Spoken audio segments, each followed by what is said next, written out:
Need inimesed minu selja taga ei oota rongi Berliini. Esiteks ei ole see raudtee valmis ja viimase uudised kõnelevad, et rongiga Berliini saamine on üldse mõtet ootamine, sest et tont neid lätlasi teab. Aga mis puudutab Eesti osa, siis Eesti riik võttis täna endal viimase taganemistee ja Rail Baltica tuleb nüüd valmis teha.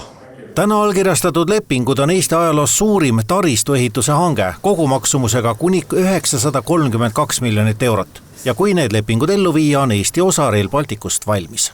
Jääb veel pisemaid hankeid kahtlemata, kaubaühendus Muugaga näiteks, teatud etapid Ülemiste rahvusvahelisel terminalil, Pärnu rahvusvaheline reisiterminal, aga jah, suurem osa saab sellega kaetud.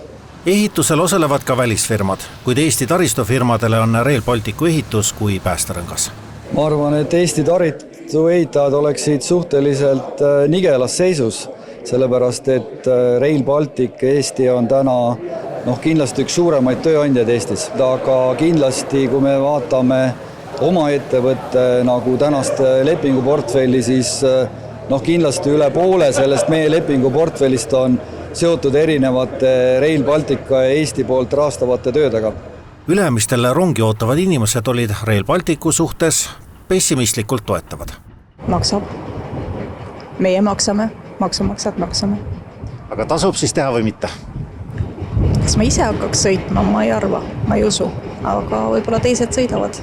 Я думаю, что она нам не нужна. Почему нет? Потому что у нас есть куда другие места деньги тратить.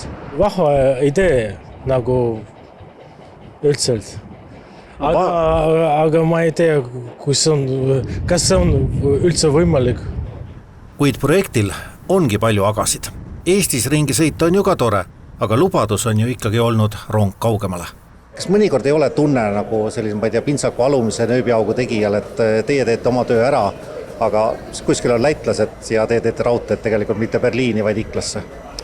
Tegelikult ei ole, et seda võib-olla draamat on kohati liiga palju, et igapäevane töö käib. Meie näeme seda tervikpilti seal köögi poole peal, mida teevad teised ettevõtted Lätis ja Leedus. Ja projektorganisatsioon on ühine ja teeb neid tegevusi iga päev, nii et maid omandatakse, projekteerimine käib, kõik suhteliselt sarnased väljakutsed. Iga riik vastutab enda osa eest, et meie teeme oma rolli ära ja sellega on asi hästi ja eks siis lätlased teevad nii, nagu nemad suudavad, nii et meie vastutame oma osa eest. Ja meie plaan ongi ju see, et kas Rail Baltic on valmis Varssavini või ei ole, aga kui Eesti osa on valmis, siis meie oma siseriikliku raudtee paneme käima nagunii. Kuid ega Eestiski agad puudu. Tänagi allakirjutatud lepingu miljardit eurot pole ju reaalsuses olemas. Eesti riigieelarvest tuleb veel leida umbes 400 miljonit ning Euroopast raha taotlemise voorud alles tulevad. Probleemi pole, lubab minister. Aga mida ma pean ütlema on see, et see Eesti osa on kuskil 20% kogu projektist. Et kui kogu projekt on 3 miljardit, siis Eesti osa on ütleme, kuskil 600 miljonit. Ja see 600 miljonit tuleb nüüd läbi selle aja, tuleb läbi maksude ja läbi meie firmade töö Eesti riigi eelarvesse tagasi.